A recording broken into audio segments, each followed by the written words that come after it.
नमस्कार, आप देख रहे हैं सत्यम समाचार। मैं हूं विशाल शर्मा। ये शुरू करते हैं खबरों का सफर। खबरों में सबसे पहली बात करते हैं लोकसभा उपचुनाव के दौरान हो रही लगातार ताबड़तोड़ जनसभाओं की। पहले उत्तर प्रदेश के डिप्टी सीएम ब्रजेश पाठक द्वारा किसनी विधानसभा में भारतीय जनता पार्टी के प्रत्याशी के समर्थन में वोटों की अपील की गई थी और दूसरे ही दिन उत्तर प्रदेश के दूसरे डिप्टी सीएम केशव प्रसाद मौर्य किसनी विधानसभा पहुंचे। यहाँ उन्होंने एक जनसभा को संबोधित किया और समाजवादी पार्टी को लेकर इतनी बड़ी बात कही। क्या बड़ी बात कही, आइए आपको दिखाते हैं इस खबर के जरिए। लोकसभा उपचुनाव में लगातार रैली और जनसभाओं का दौर ताबड़तोड़ स्थिति पर है। पहले उत्तर प्रदेश के उप मुख्यमंत्री ब्रजेश पाठक द्वारा किसनी विधानसभा में जनसभा की गई थी, जिसके बाद उत्तर प्रदेश के दूसरे उप मुख्यमंत्री केशव प्रसाद मौर्य भारतीय जनता पार्टी के प्रत्याशी रघुराज सिंह साक्य के समर्थन में वोट मांगने के लिए किसनी विधानसभा पहुंचे। यहां मंच पर पार्टी के पदाधिकारियों और कार्यकर्ताओं की ओर से उनका बड़ी ही गर्मजोशी के साथ स्वागत सम्मान किया गया। आप भी इन तस्वीरों में देख सकते हैं किस तरीके से जनसभा शुरू हुई, जिस पर उन्होंने जनसभा को संबोधित करते हुए कहा कि समाजवादी पार्टी के लोग पैसा बांटने का काम करेंगे। चुनाव आयोग की ड्यूटी है इनको रोकें, पता करें, लेकिन गलती से भी इनके कई गुर्गे घूम रहे हों तो ध्यान रखना, ये पैसा इनकी कमाई का नहीं है, इनके पसीने का कमाया हुआ नहीं है। अगर ये पैसा दें तो ले लेना, याद रखना ये गरीबों को लूट करके इन्होंने पैसा इकट्ठे किए होंगे, वही पैसे बांटने की कोशिश करेंगे। अगर वह पैसा बांटते हैं तो पैसा ले लेना, लेकिन वोट कमल के फूल को ही देना।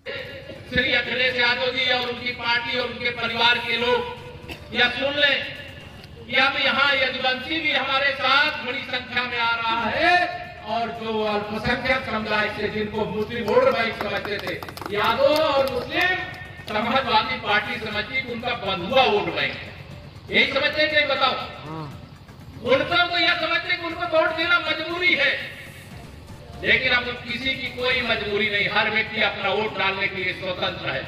अब कोई बूथ कब्जा करने आएगा, आपको लगता है? बताओ, कब्जा करने आएगा? दोनों हाथ उठा के बताओ, कब्जा करने आएगा? इसके पहले जो चुनाव हुए, कोई चुनाव बिना बूथ कब्जा किए हुआ है यहाँ मैनपुरी में? बताइए मुझे। पहले जितने भी चुनाव हुए, मैंने जो जानकारी लिया है, बूथों में कब्जा करके ये चुनाव जीतते थे। अगर ईमानदारी से वोट पहले भी पड़ जाता तो यहाँ समाजवादी पार्टी, समाजवादी पार्टी पहले ही बन जाती। मैं आप सब लोगों को आज यहाँ पर आह्वान और अपील करने के लिए आया हूँ और यह कहने के लिए आया हूँ कि यहाँ से रघुराज जी को आप विजयी बना करके भेजेंगे तो केंद्र सरकार का खजाना, उसका भी हिस्सा मैनपुरी को मिलेगा और प्रदेश सरकार का खजाना, उसका भी हिस्सा आपको मिलेगा। दोनों खजानों से विकास की सौगात की बरसात होगी। लेकिन अगर सपा को वोट दे दिए, मैं श्री अखिलेश यादव जी से एक दिन कह रहा था, मेरे मीडिया के मित्रों ने सवाल किया वो विकास करेंगे। मैंने कहा मैं जानता हूं, वह 2019 में सांसद बने, कहां से? आजमगढ़ से। मेरे पास जो मंत्रालय थे, एक भी चिट्ठी नहीं आई कि मेरे लोकसभा क्षेत्र में कोई काम करवा दीजिए। करहल से विधायक बने अभी 2022 में, गांव के विकास का उत्तरदायित्व मेरे पास है, एक भी चिट्ठी नहीं आई। आपको लगता है कि सपा की यहाँ पर जीत होने के बाद 8 तारीख के बाद कोई आपके पास आएगा जो आज घर घर घूम रहे? आएगा कोई? नहीं आएगा। दोनों हाथ लगा, आएगा कोई? ये केवल बगुला भगत है, बगुला भगत। जानते हैं ना, जब चुनाव है ऐसे साधु की तरह बैठे हुए और लगेगा कि इससे शरीफ आदमी कोई है ही नहीं, लेकिन इनकी शराफत आपसे अच्छा कौन जानता होगा?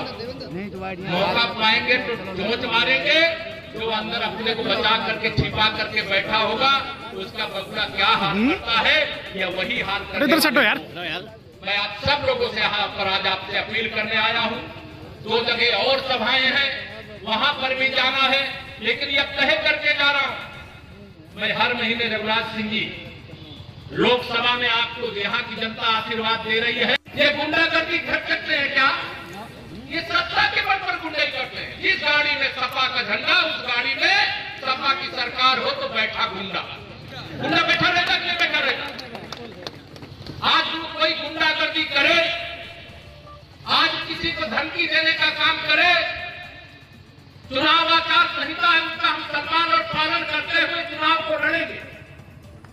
रघुनाथ सिंह साथी जी यहाँ पर प्रत्याशी है, लेकिन इनको केवल प्रत्याशी मत मानना, आप सबको प्रत्याशी की तरह काम करना।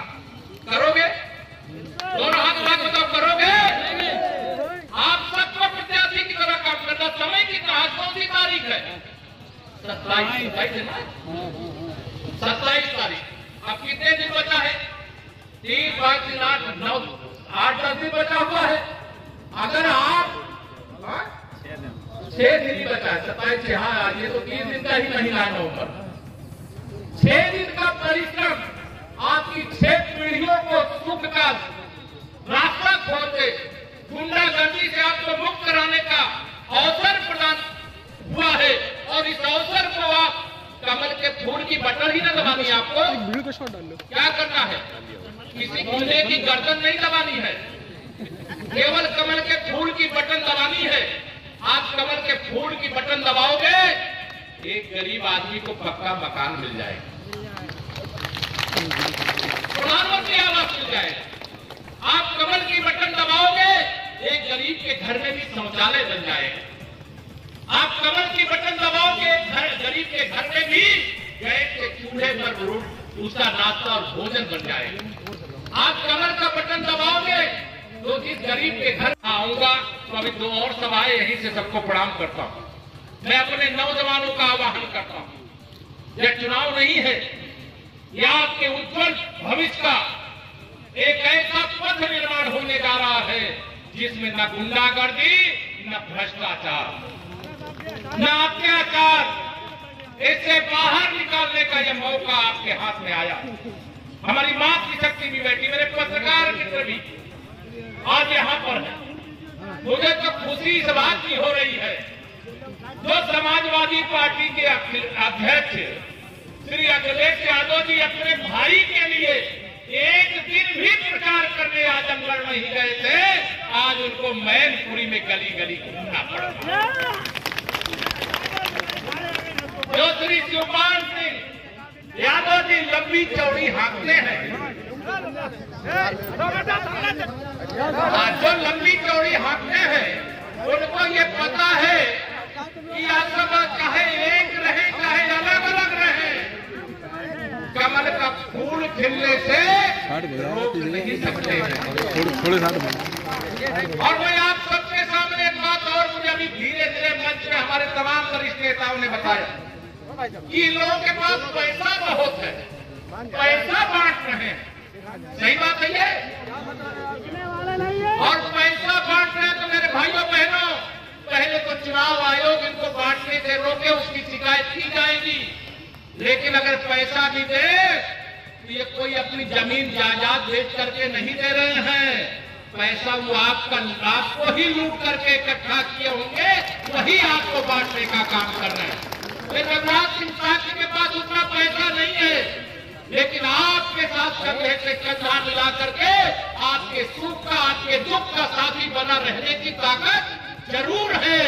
और मैं यहाँ पर आप सबको कह करके जा रहा हूं, ये मैनपुरी लोकसभा उपचुनाव, ये आजमगढ़ का चुनाव हमारे लिए बहुत कठिन था। और श्री अखिलेश यादव जी के चच्चा रामपुर मोहम्मद आजम खां के गढ़का लोकसभा चुनाव भी हमारे लिए कठिन था, लेकिन मैनपुरी लोकसभा का चुनाव हमें कठिन नहीं लगता है। आपको लगता है क्या? दोनों हाथ लगो, लगता है क्या? तो इसलिए मैं आप सब लोगों से कहने के लिए आया हूं कि आने वाली 5 तारीख को ये मत समझना श्री रघुनाथ सिंह यहाँ पर प्रत्याशी है, ये समझना यहाँ पर प्रत्याशी योगी आदित्यनाथ जी भी हैं, केशव प्रसाद मौर्य भी हैं, और यहाँ प्रत्याशी तो कमल का फूल है, जिसमें खुशहाली है, जिसमें सुरक्षा है, जिसमें विकास है, जिसमें उज्जवल भविष्य है। मैं तो पूरे प्रदेश के अंदर समाजवादी पार्टी की गुंडागर्दी को देखा हूं, और आप सबके आशीर्वाद से 2017 में इस गुंडागर्दी को सदा के लिए उत्तर प्रदेश की जनता ने पराजित करके कमर खिला करके चैन की सांस लिया है कि नहीं लिया? बताओ। जब से भारतीय जनता पार्टी की सरकार आदरणीय योगी जी की अगुवाई में बनी है, कोई गुंडागर्दी कर रहा है क्या? दोनों हाथ उठा कर कर रहा है क्या कोई गुंडागर्दी?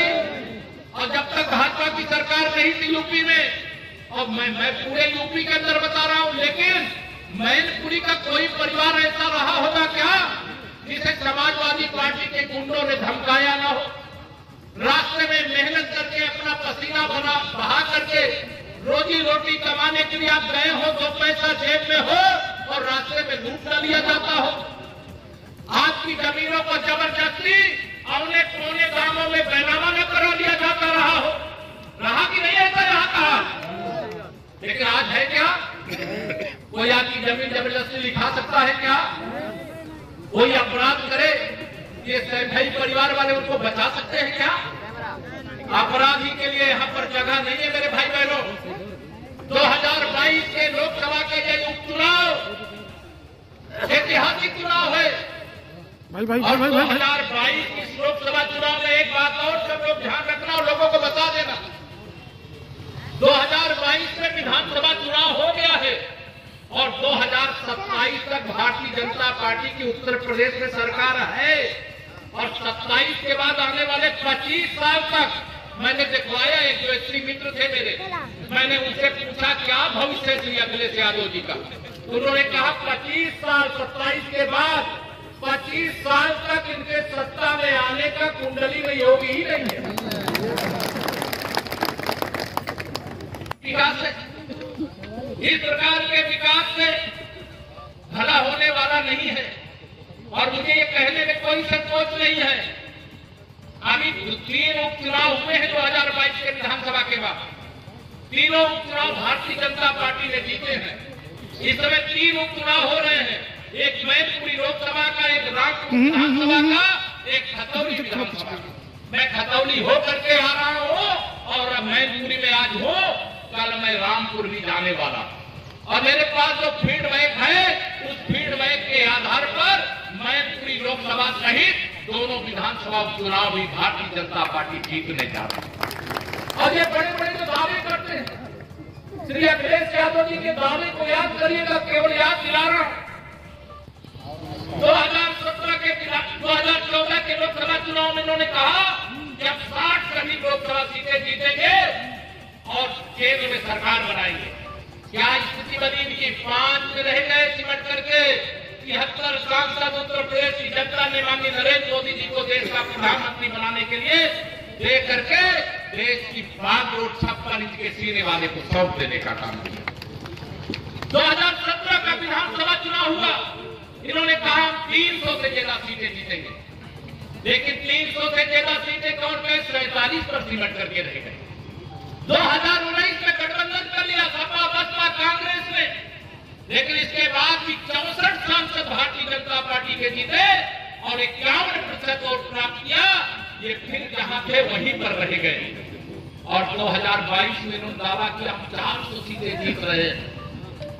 लेकिन यहाँ उत्तर प्रदेश की जनता जानती है कि अगर ये साइकिल वाले आ गए तो उत्तर प्रदेश में गुंडाई होगी, उत्तर प्रदेश में भ्रष्टाचार होगा, उत्तर प्रदेश में दंगा होगा, उत्तर प्रदेश का विकास रुक जाएगा। इसलिए लोगों ने साइकिल को त्याग करके कमल के फूल को अपनाने का काम किया। और कमल के फूल के बारे में आप जानते हैं, विकास के लिए लक्ष्मी जी की जरूरत होती है, और लक्ष्मी जी साइकिल में बैठ करके नहीं आती, वो कमल के फूल पर ही बैठ करके आती है। इसे कमल के फूल को खिलाने के लिए आप सब लोगों से यहाँ पर अपील करते हुए ये कहना चाहता हूं। अभी हमारे एक पत्रकार मित्र मेरे साथ आए थे, उन्होंने कहा केशव जी आपको तो आजमगढ़ और रामपुर लोकसभा और गोला के विधानसभा क्षेत्र में मुस्लिमों ने भी वोट दिया है। हमने कहा हम तो सबका साथ सबका विकास करते हैं, तो जिसने हमें वोट दिया है उसने कौन सी गलती कर दिया है? और आज मैं बताना चाहता हूं, भी बताते रहते हैं, और जो जहां सर्वे करने वाले वो भी बताते रहते हैं कि श्री रघुराज सिंह जी को प्रत्याशी बनाए जाने के बाद श्री अखिलेश यादव जी की हालत पतली हो गई। पतली हो गई। तो 7 भाइयों के पास जा रहे हैं। मैंने कहा श्री अखिलेश यादव जी, आपको आलोक साक्य को जिला अध्यक्ष बनाने की याद तब आई जब आपको पता चला कि रघुराज साक्य जी यहाँ प्रत्याशी बन करके आने वाले। सही बात है कि नहीं? बताओ, पहले बनाए थे क्या? ये बहुत धोखा दे करके, गुमराह करके, यहाँ चाहे किसी भी वर्ग का व्यक्ति हो, चाहे अनुसूचित वर्ग का हो, चाहे पिछड़े वर्ग का, चाहे सामान्य वर्ग का, यह त्रिवेणी तो भाजपा के साथ है। अब इस त्रिवेणी में कोई सेल लगाने की कोशिश कर पाएगा क्या? आप सबको मैं निवेदन करता हूं, ये पैसा बांटेंगे, वैसे चुनाव आयोग की ड्यूटी अपना वो रोके, पता करे, लेकिन गलती से इनके कोई गुर्गे घूम रहे हो पैसा देते हो, ये ध्यान रखना, ये पैसा इनके कमाई का नहीं है, इनके पसीने से कमाया हुआ नहीं है, ये गरीबों को लूट करके ही पैसा इकट्ठा किए होंगे, वही पैसा बांटने की कोशिश करेंगे। अगर वो ऐसे पैसे बांटने की कोशिश करते हैं तो पैसा देंगे। मैं ये नहीं कह रहा हूं आचार संहिता को उल्लंघन करने वाला विषय नहीं बोलना चाहता, अगर वो पैसा देंगे तो पैसा भी ले लेंगे ना, और वोट कमल के फूल को ही दे देना, यह तय करके जाना। इनको पैसे से मैनपुरी को कोई खरीद नहीं सकता, डरा करके मैनपुरी के लोगों का वोट अब कोई ले नहीं सकता। अब डराने वाला युग चला गया है। जो डराते थे आज जेल में है, जो डराते थे आज जेल में जाने वाले हैं, जो धमकाते थे आज भागे भागे फिर रहे हैं। उत्तर प्रदेश में कानून का शासन है, सुशासन है, विकास है। इसलिए चाहे मेरे कोई गरीब हो और चाहे मेरा कोई किसान हो, चाहे मेरी माता बहन हो, सबके लिए मेरी एक ही अपील है, बाकी सब कुछ जाइएगा भूल। याद रखिएगा, देश के प्रधानमंत्री माननीय नरेंद्र मोदी, उत्तर प्रदेश के मुख्यमंत्री आदरणीय योगी जी और कमर का आगे बोलिए क्या, कमर का वोट। तो मैं वादा आपसे लेकर के जा रहा हूं, आज से जो समय बचा है 5 तारीख तक का, 4 तारीख की बचा, 5 को तो वोट डालना है। पहले मतदान फिर जलपान।